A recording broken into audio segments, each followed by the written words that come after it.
दोस्तों, school function में इस बच्ची ने माशाल्लाह बाप बेटी के ऊपर एक नज़म सुनाई है। यकीनन आपको पसंद आएगी, दिल छू जाएगी। सुनिए जरा।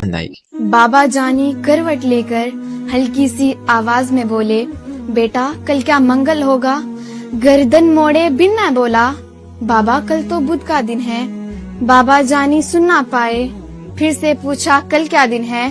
थोड़ी गर्दन मोड़ के मैंने लहजे में कुछ जहर मिलाकर, मुंह को कान की सीध मिलाकर धाड़ के बोला, बुध है बाबा, बुध है बाबा।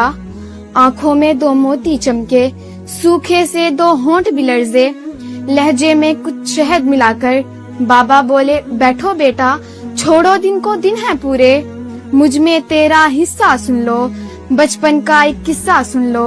यही जगह थी, मैं था, तुम थे, तुमने पूछा, रंग बिरंगी फूलों पर ये उड़ने वाली, इसका नाम बताओ बाबा।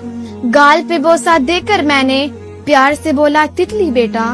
तुमने फिर पूछा, क्या बाबा? मैं बोला, तितली बेटा। तितली तितली कहते सुनते 1 महीना पूरा गुजरा। 1 महीना पूछ के बेटा तितली कहना सीखा तुमने। हर एक नाम जो सीखा तुमने, कितनी बार वो पूछा तुमने। तेरे भी तो दांत नहीं थे, मेरे भी अब दांत नहीं है। बातें करते करते तू तो थक के मेरी गोद में सो जाता था। तेरे पास तो बाबा थे ना, मेरे पास तो बेटा है ना। बूढ़े से इस बच्चे के भी बाबा होते, सुन भी लेते, पर मेरे पास तो बेटा है ना। तेरे पास तो बाबा थे ना, मेरे पास तो बेटा